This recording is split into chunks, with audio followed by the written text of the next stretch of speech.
Okay, and let's begin our afternoon with the Internet News Space panel discussion. May I invite Dr. Panita Pongpaibool, Deputy Executive Director at NECTEC NASDAQ, onto the stage to serve as our moderator for this session.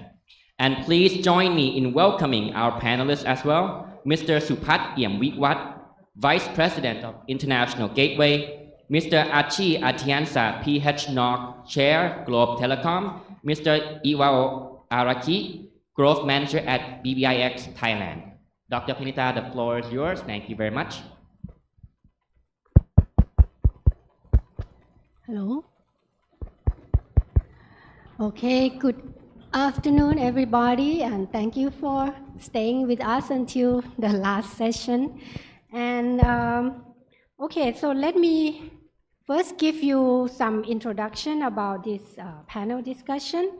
I think we will be discussing on the topic of internet exchange point about trend and growth and the business strategy.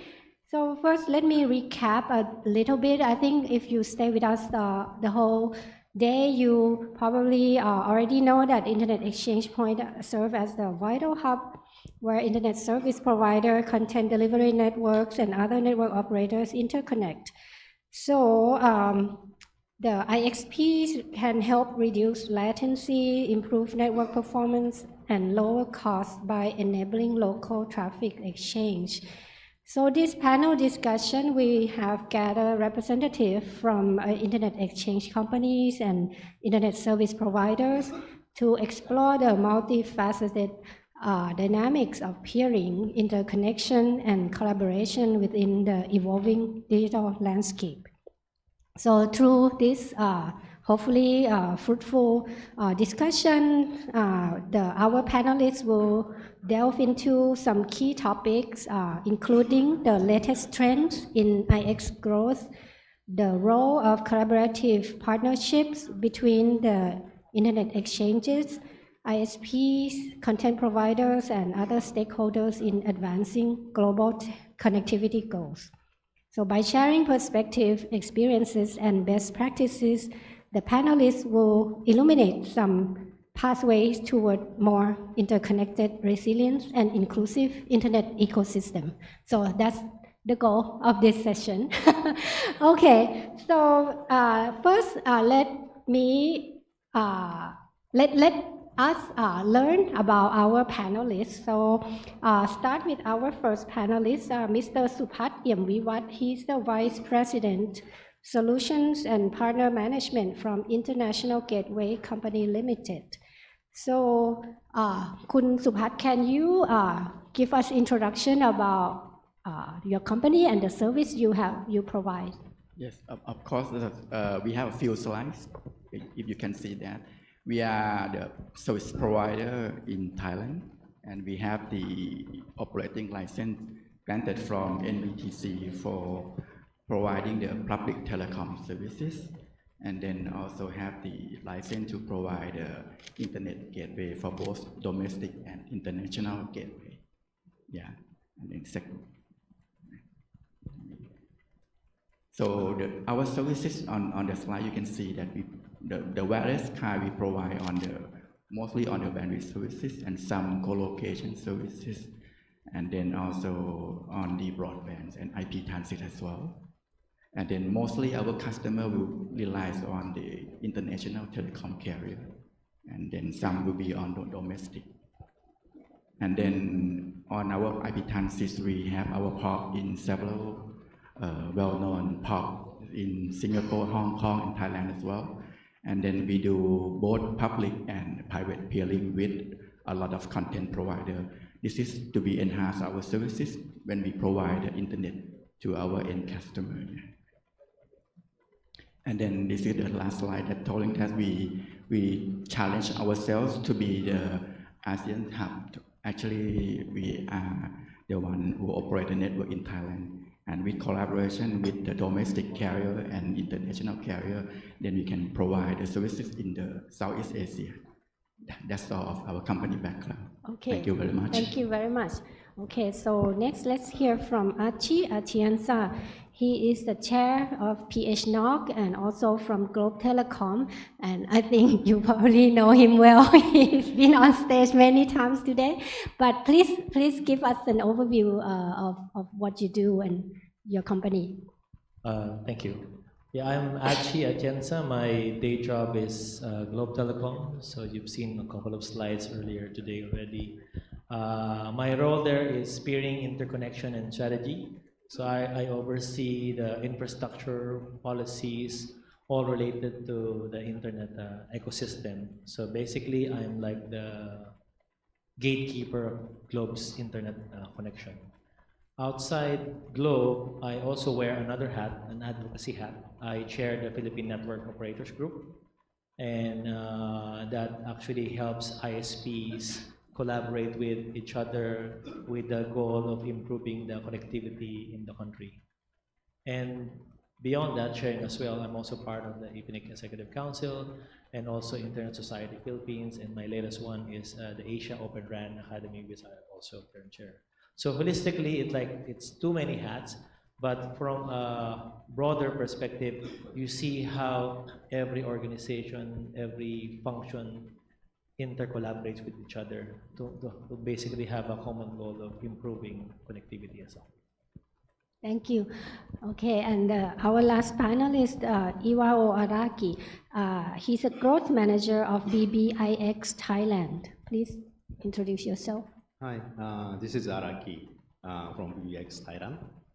BBIX stands for the broadband IX. Some people thinking the Bangkok something IX, but this is a Japanese company originally, and we are the subsidiary of SoftBank, is a mobile operator in Japan also, and in Thailand we started a business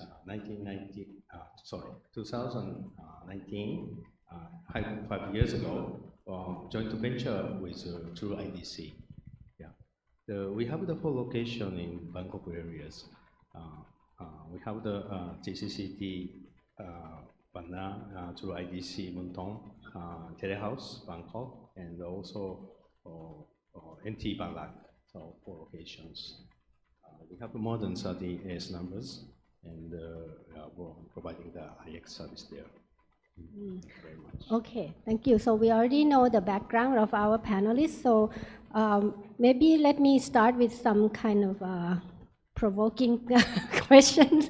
To start off, maybe with Araki, because you you said BBIX came from Japan and come to do business in Thailand. So I wonder why an IX from Japan want to create a presence in Thailand. Could you share with us what you see as an opportunity and what is the trend? Oh, yeah. That was also the 2019, the conversation starting with our COO and the VP of True Corporation. At the moment, there is only one, but it's very legendary IX. BKNX was there already, but there is some possibility to improving the quality or the cost for the internet service side. So we try to come into Thailand to provide the service with collaborating with True IDC. Actually, there was some potential partners there, but actually our company culture was very similar with True IDC because they are the layer 2 provider. BBIX is also the layer 2 provider in Japan. So our way of thinking or way of the speed of the decision, that was very close. So we decided to make a good collaboration with them. That was the beginning of our service here. Yeah. Oh, yeah. That was very simple. So you also have presence not only in Thailand but many other countries. So that is going to continue to add more countries? Yes, based on our experience in Thailand, we just opened the Philippines market. Yeah, it's last year. We already have the 7 locations. Yeah, and also we have the in Australia we are expanding to the world. Okay.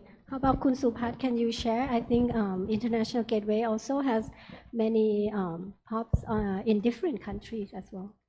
Actually, our company, we have IX only in Thailand at the moment. Okay. We would say that we are local IX.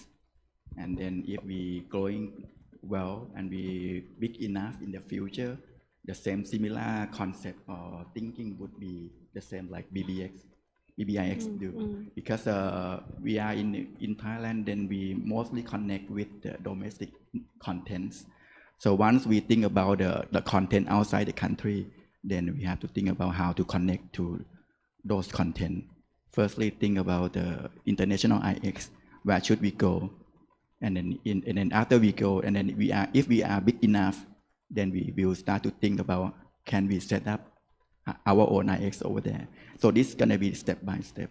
But we are still International Gateway itself is still being the local IX. Okay. Okay. How about you, Achie? Is it similar in Philippines or? From Globe's case, we actually haven't expanded IX services for Philippines, but we extended the reach of our network outside the Philippines, basically to address connectivity improvement and accommodate the changing user behavior. So if like content originates from a certain country outside the Philippines or outside Asia Pacific, then we profile that kind of traffic and see where is the best place to get that. So right now we have extended our presence to Japan, Hong Kong, and Singapore based on the traffic behavior we're seeing. And then we also extended reach to the US, West Coast, and the East Coast. And the most recent one was extend all the way to Europe. So the behavior is the primary reference for us in terms of extending reach to address the user behavior. But on top of that, we also understand that internet traffic is two-way. So it's not just like Philippine users going out of the country to access content. So when you're actually on the other side, the users from there might also have access or connectivity needs going back to the Philippines. And then you eventually become the gateway going back to the Philippines or a transit point going to other places within Asia. So that's been more or less what we're trying to do. And now as we grow, we try to also consider other aspects like cost, efficiency, we need to expand more, or do we need to remove other ones because the behavior has changed. So it's an ongoing, non-stop process. Okay, so we hear that so it's kind of a trend that the IX doesn't stay local anymore to try to reach out to wherever they have traffic, your content. But on the other hand, I wonder by having many IXs, I mean, we used to have the concept that, okay, the IX is local, it's a local exchange, and now we have international IXs present. What is your thought? I mean, is it going to create competition or is it create more collaboration? How about you, Araki? Oh, that was a very difficult one. Yeah. Is it okay? We have BBIX presence in Bangkok, Thailand, but some market is very hard to get in, like Indonesian market. In that case, we have the local collaboration with Jakarta IX, and we are providing the remote peering from Jakarta. That was one example of the collaboration. We are beyond the regions, providing the service. That is one example. How about Kun Supat?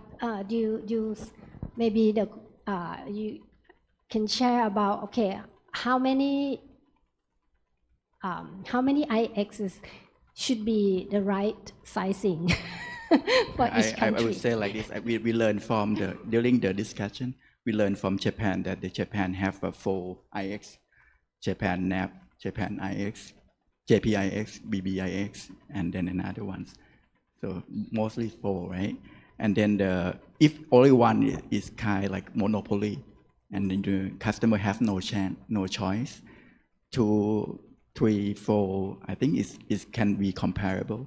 And then on the user perspective, then there will be a competition, right? And then we can have a reasonable price for using the IX services. But if you have too much, then if we are customer, do we need to put our POP in those IX? Very costly. We need only 1 or 2 for the reason of diversity and then gather to get the eyeball. So then I think in terms of 2, 3, 4 it should be enough. Depend on sizing of the country. Yeah, that's what my thought. Okay, thank you. But I wonder if we can kind of control because it seems like everyone wants to be where the contents are, and maybe it can explode to tens or many.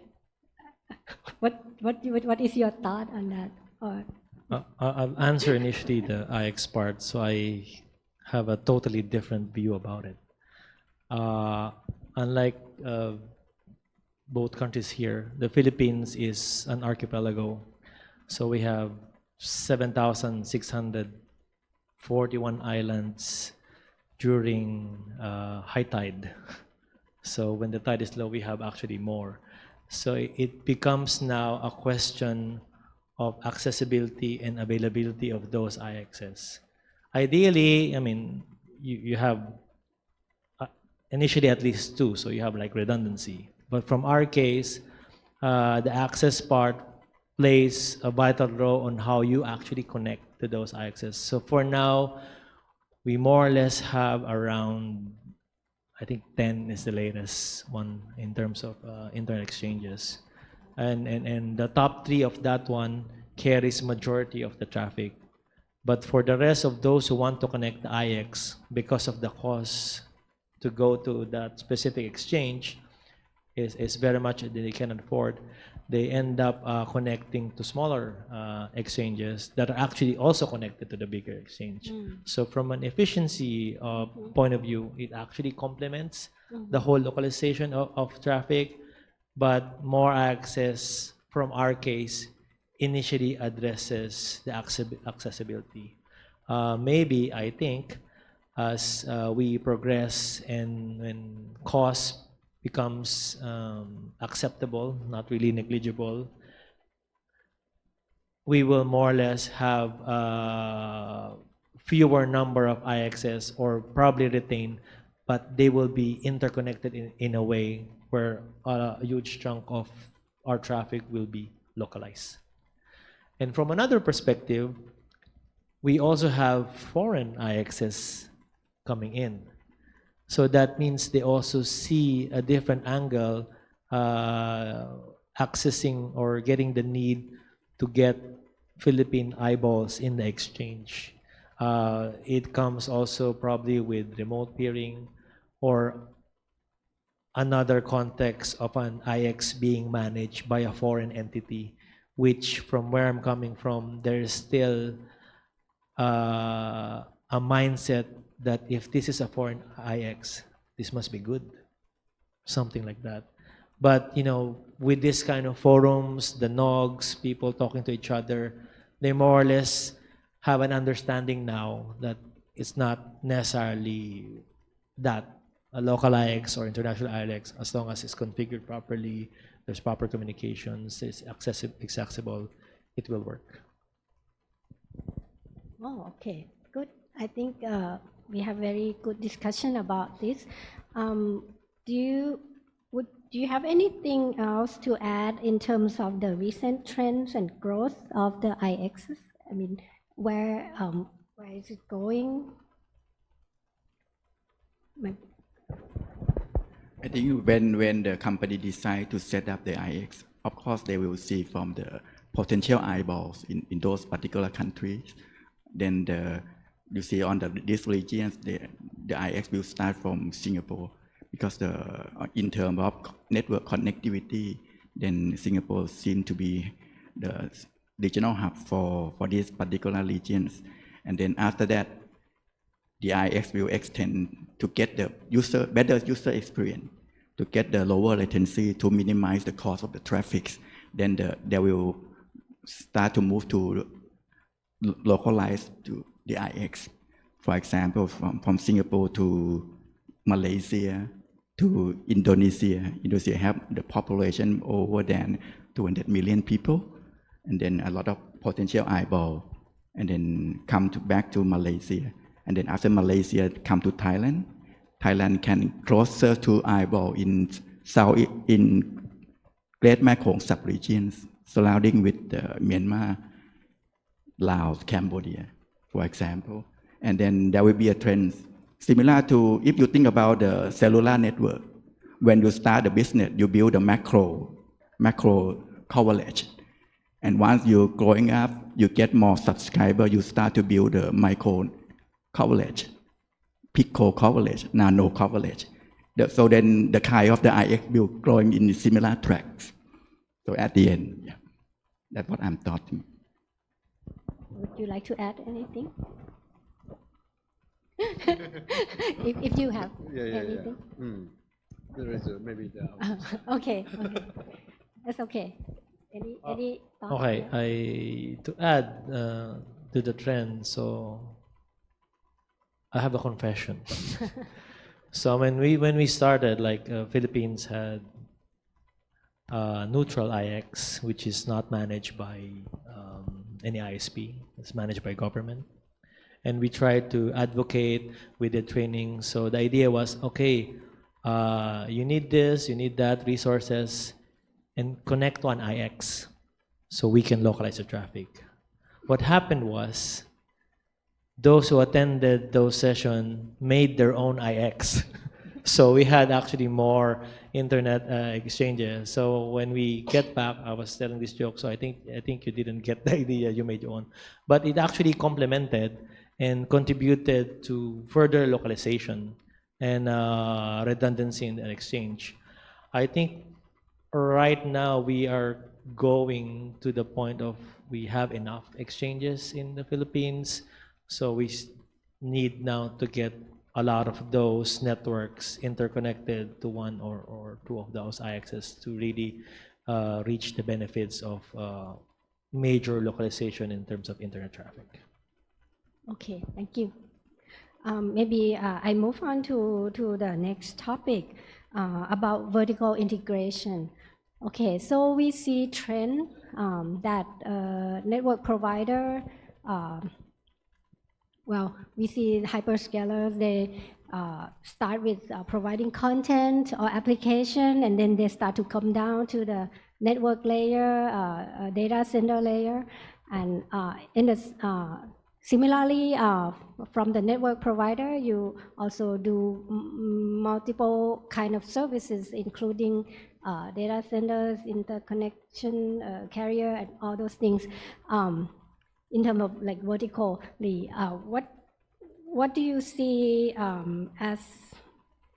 Is it going to be this way, or is it the role of the network provider is going to be minimized as the hyperscaler is getting big and bigger? Something maybe Khun Supat, you can share.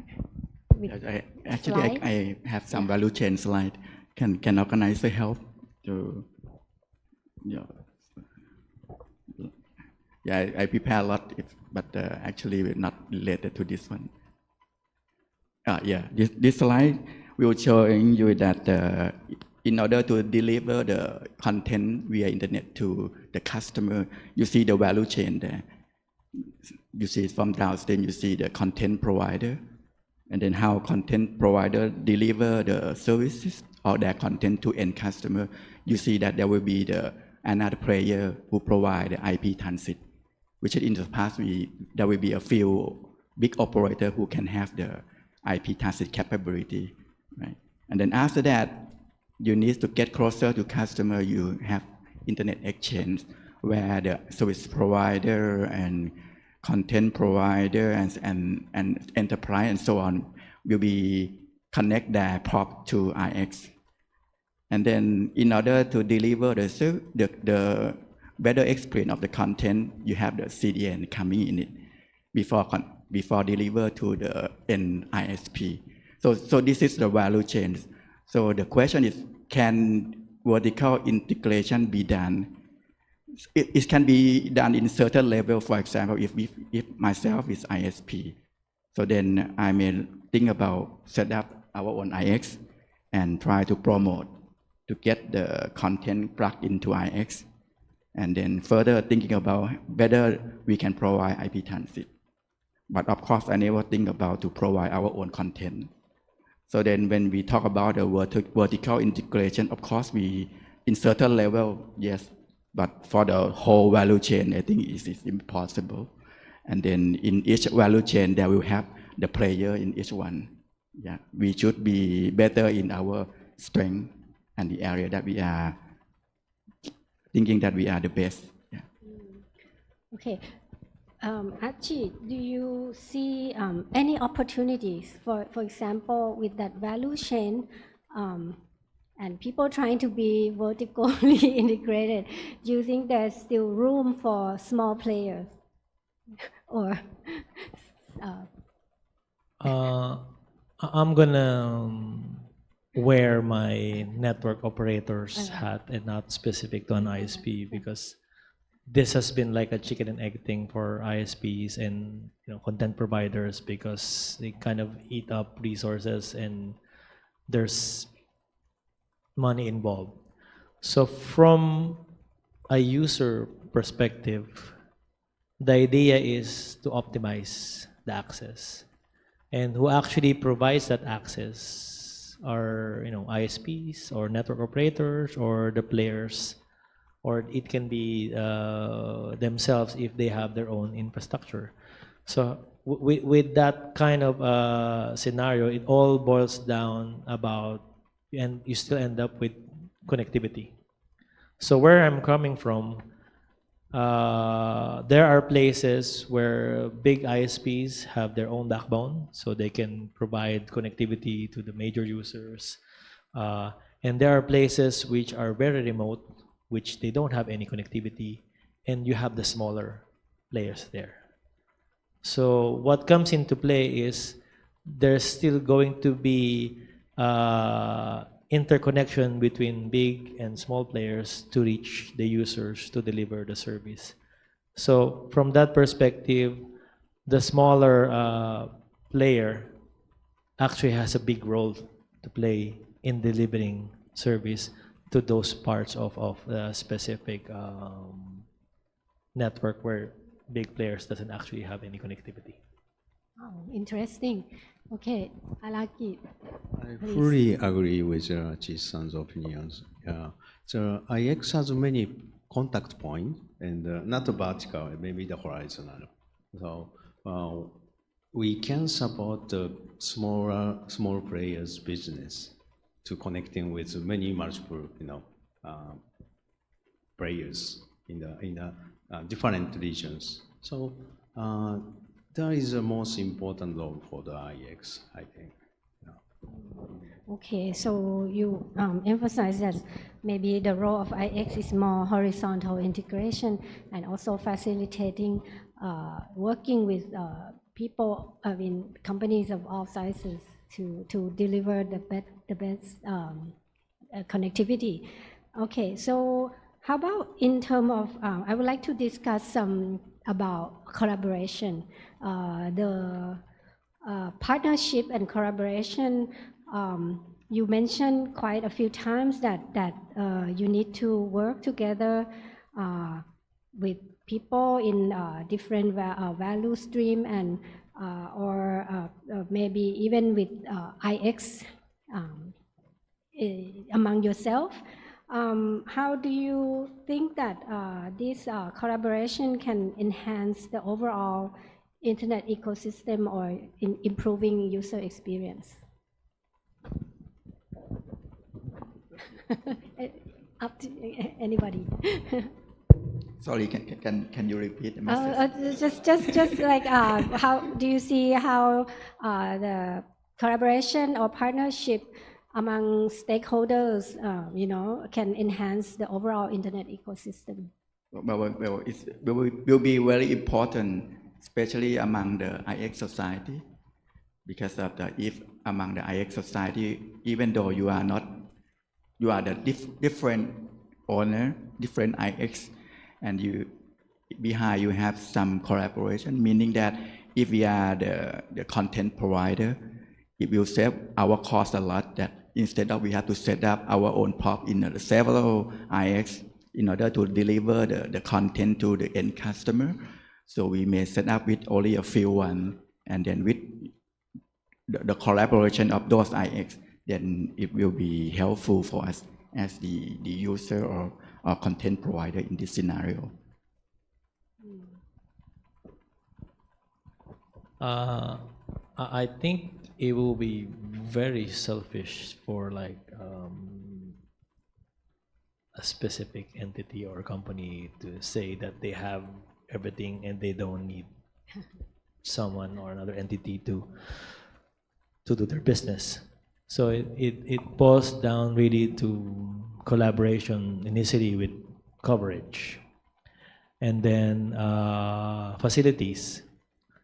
Unless they manufacture their own equipment, then they say they can be standalone, but no, you have to buy your router, switches, and then you need to lay down fiber, etc. You need manpower. So there may be some companies who have have those, but in general, it's really working together towards a common goal. And there's also the aspect of the people network. So I don't think they can have everybody there as well. So there are certain organizations with certain expertise. So eventually you end up with those. And if say you have those services, you need to take care of your customers. So you have customer service. So I mean, holistically, it's really having a piece of everything, and that can be like outsourcing, getting resources from each other, and eventually, having collaboration with everyone. I think. Okay. Do you have anything to add?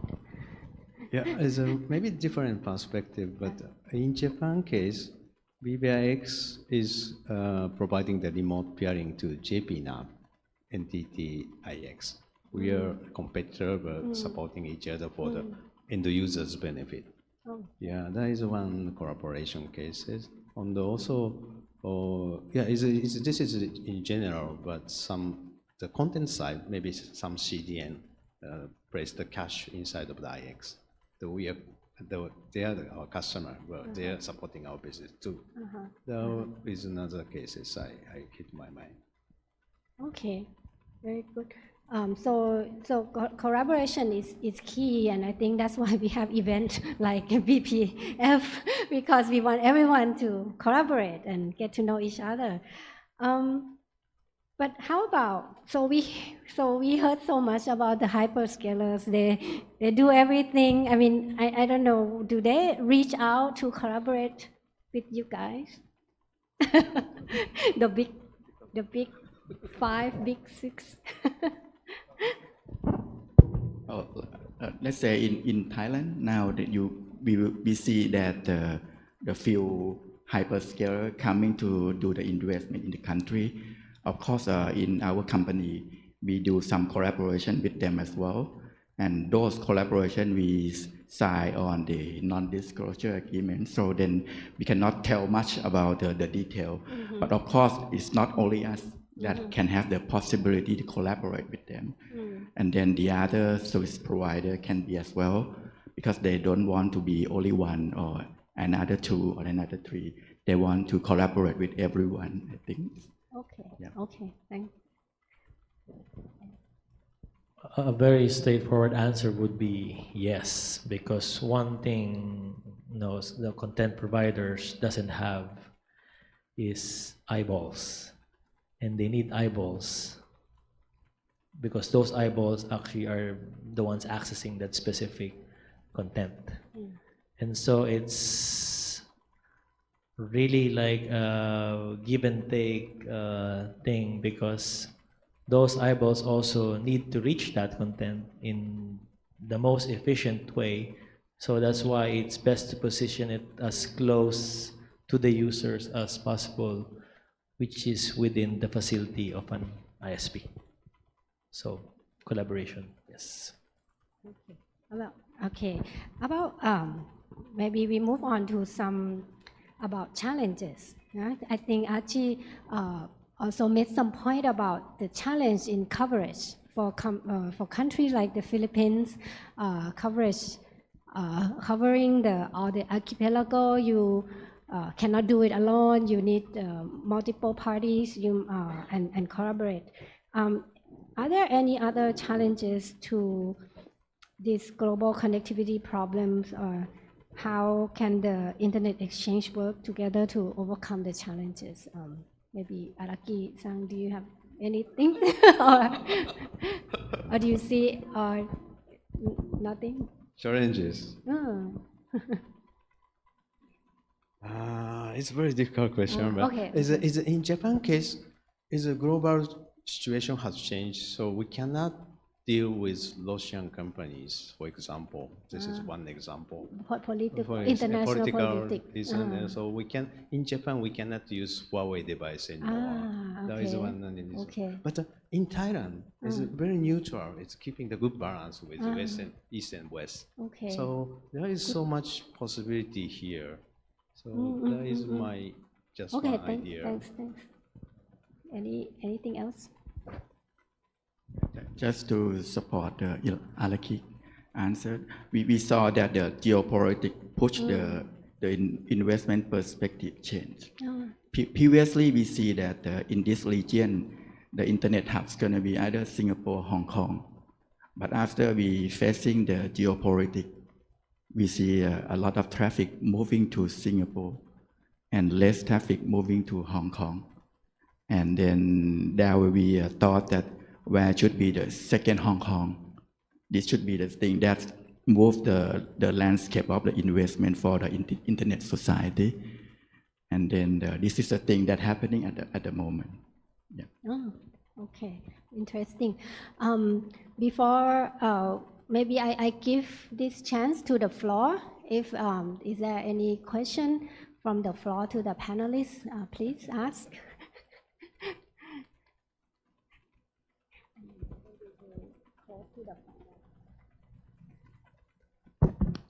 All right. What advice would you give to a starting IX to build legitimacy so that the chicken and egg situation is a lot more easier managed?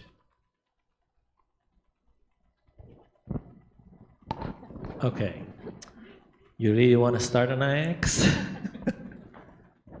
I think now, at this point, it might be easier to start up an IX, and I would definitely say go ahead. But based on the learnings we had before, it's really understanding the role of an IX to the community. And at the same time, the prerequisites of how to connect to an IX. So there's actually user and provider responsibilities. And right now, since like if we have open discussions, we do this kind of setup, it will be good to ensure that everybody understands each one's responsibilities. So like because before, historically, when IXS became really a big thing for Philippines, I want to connect to IX. Okay, let's go. What's your AS number? They don't have an AS number, so they cannot connect an IX. They don't have their own IP address. So they got that. They got those. What's your router? They don't have a router. They got the router. Who's going to manage your router? They don't have a person to manage router. So I mean, it's not just, okay, let's connect on IX. There's a lot of considerations as well. And this is not just for the IX internet exchange operator, but for the users as well. So you need to see this end to end, and that's why we have this. Probably set up a forum, introduce this 101s, what you need to do, and don't make the same mistake as the previous ones did. But I am sure you're gonna end up discovering new concerns that the community will very much eager to listen and solve this as a whole.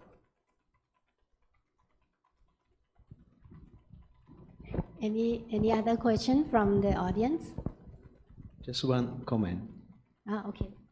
Please minimize the cost as much as you can. Yeah.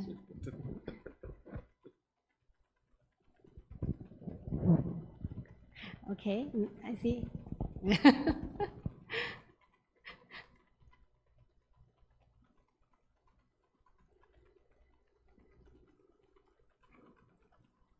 So I'm just curious about the IX. Did you really collaborate to each other, and did you really collaborate in terms of the security aspect in order to sharing some spoof or malicious effect in terms of I don't know, IX can monitoring this kind of security? How do you collaborate on the security issues? Okay, I'm gonna answer this using another hat again. Normally, we when there's a concerns, you always find someone to blame, and I'm gonna bank on my answer based on a previous experience. So we did a study about security part, spoofing, those kind of stuff, and a big chunk or percentage actually is more on the fault of the user, because it's more of them having easy passwords or no passwords, or sharing resources publicly. And at the same time, there are actually some people who wait for that opportunity to make malicious stuff. But at the same time, from a service provider perspective, they implement certain resources to make sure those kind of incidents are addressed.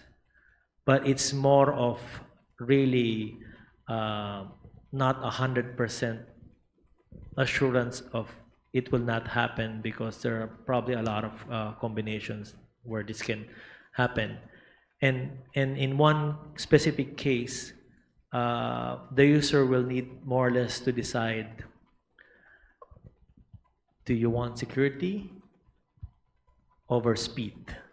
So sometimes, of course, like if you have the example of water, if you filter water compared to regular water flowing, filtered water flows slower because it's cleaner. So same with security. If you do some filtering, if you do policies, your connectivity may be slower a bit, but you compensate that because it's better than clean one. So we did a study as well on that one, and people actually choose faster connectivity. So now you need to advocate now on the learning phase. Okay, this is what you do. You need to be mindful. You need to be responsible, because this is actually your data that's being infiltrated or something like that. So it's also a two-way thing, and awareness is always key to this one, especially now, internet age. Everything is accessible and available publicly. That's my insight. Okay. I think maybe we can a little bit follow up on the issue of security. if you're comfortable, anything you would like to add about maybe how or what kind of measures does the IXP do to address the security, and maybe like even privacy concern about like that? Sorry, it's not a prepared question. Can organizer help me open? Okay. No.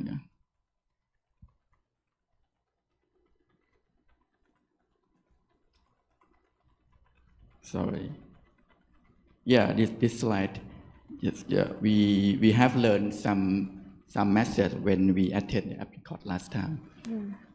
They see that in the past there will be the part of the application and the network, right? And then previously most of the IP traffic has passed through the TCP, but nowadays with the new mechanism, they will allow the security and the session control be done on the application level. So meaning that on the network level, it's just a dumb pipe. So other IX, net bandwidth services and data center, this all provide the internet network infrastructure. And then the security can be controlled from the platform and application level. This can protects the data. So then this can be avoid the concern on the security. So then this will be based on each content provider or customer who can develop their own application and control the session by themselves. So in other words, you are saying that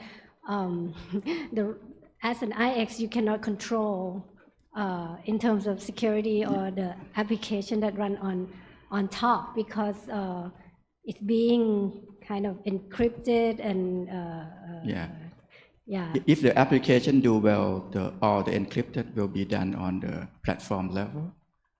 And then network just like the load that every car can pass through.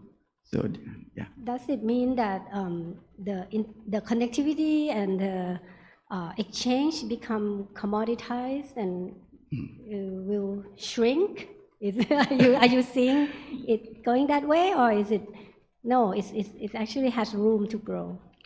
Well, the way that I have learned from the internet society, the security they may come on another way around. They put the lump sum, they put the attack, put a lot of the how should I say in terms of internet? They put a lot of requests to those server, and then at the end server will be collapsed because of the port, the bandwidth has been fully utilized. So then meaning that that customer cannot use the services. So then there will be some product in the market that called DDoS that probably Achie can explain a little bit more. That one can protect in terms of network services. So then there will be the level of the security to protect. So if you talk about the data can be done on the application level at the moment. If we talk about how they attack on the bandwidth utilization, this is the thing that network provider have to be concerned and provide a tool for customer. Okay. Do you have anything to add? Is anyone to add? Any thought? Okay. Okay. I think then we will move on to the. Okay. Sure.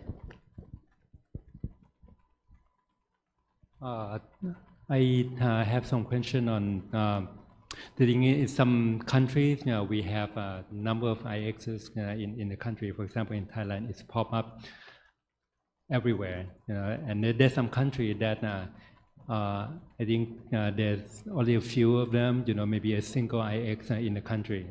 So if you can advise the regulator, especially I think in Thailand, that okay, to control it, what would you like to ask the regulator to do, to help, I guess, minimize the number of IXs? Because I think less IXs would be, I think, better because it doesn't confuse customer. Customer have a clear choice now whether they can connect to either which IXs, and I think it's better, for the country. What advice you can give to the regulators? Is this my personal opinions? Okay, I think that if we are regulators, we may have to scrutinize on each IX how much the peering is over there, whether is it active or inactive IX, and try to come out with a measure that if those IX are not the active ones, how should we you react with those IX who are not active in the market. And that's what I'm thinking. Yep. And this is only my personal opinions. Yep. In Japan and Philippines, do you have regulation on this?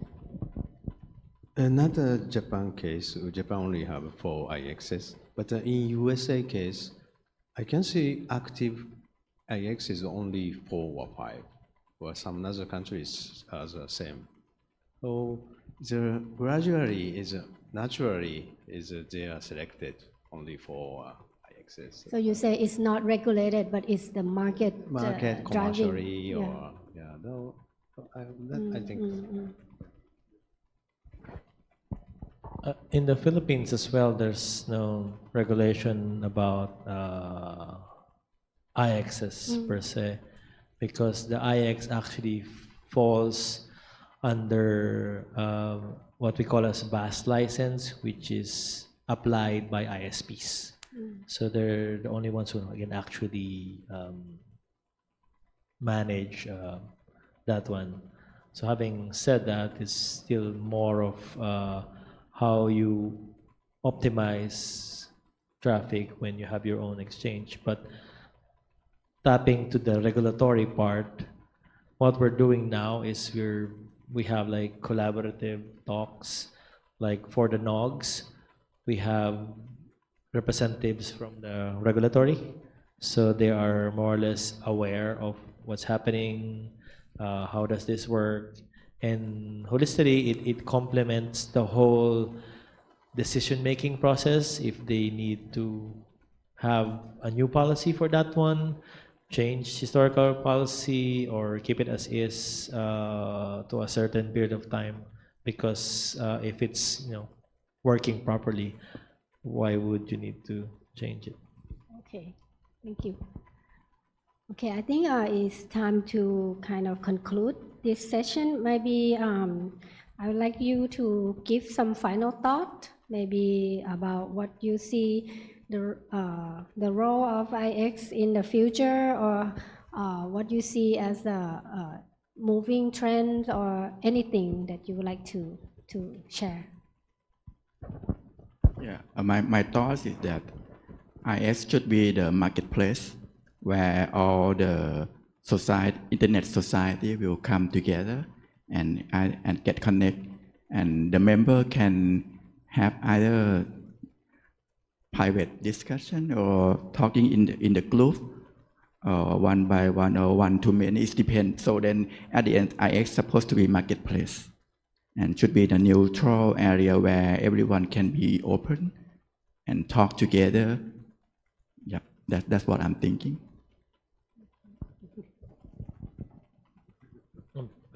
Okay, from my end, it's probably 2 things. A lot of stuff we're trying to do now, like putting everything on top of the internet, so like all over IP, something like that. Well, we tend to forget that the one on top is always dependent on how stable your foundation is. So most of the players, from my experience, focus on the top layer and eventually forgetting the basic foundation. So it will not work properly if you don't have proper foundation. And secondly, beyond the physical network, there is the people network, which is us. And we also need to maximize that. We need to ensure we continue to collaborate. All you need to do is probably ask, so you don't repeat the same mistake. You don't need to do it again. So let's make it a progressive one. And another thing about being mindful. So we have certain BCPs, like best common practices. So the rule there is you can do whatever you like, as long as you don't negatively impact the other. That's it.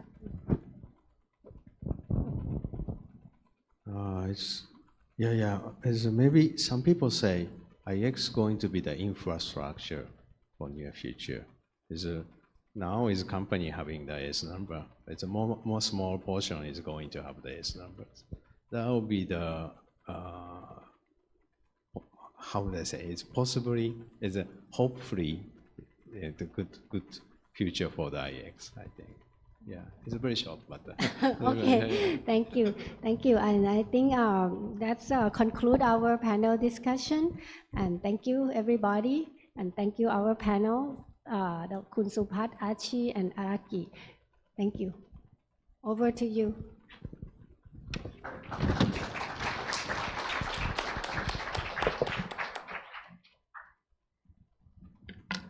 Thank you very much, our moderator and panelists, for this valuable panel discussion. And please remain on the stage a little while longer. May I now invite Professor Kanchana Kanchanasud, Vice Chairman of the PhNOG Foundation, to present gifts as a token of appreciation to our speakers in this session.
Selfie, yes, important one.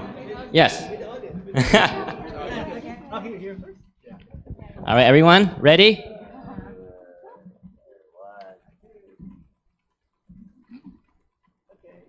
Oh, you want one more here? Sorry, one more.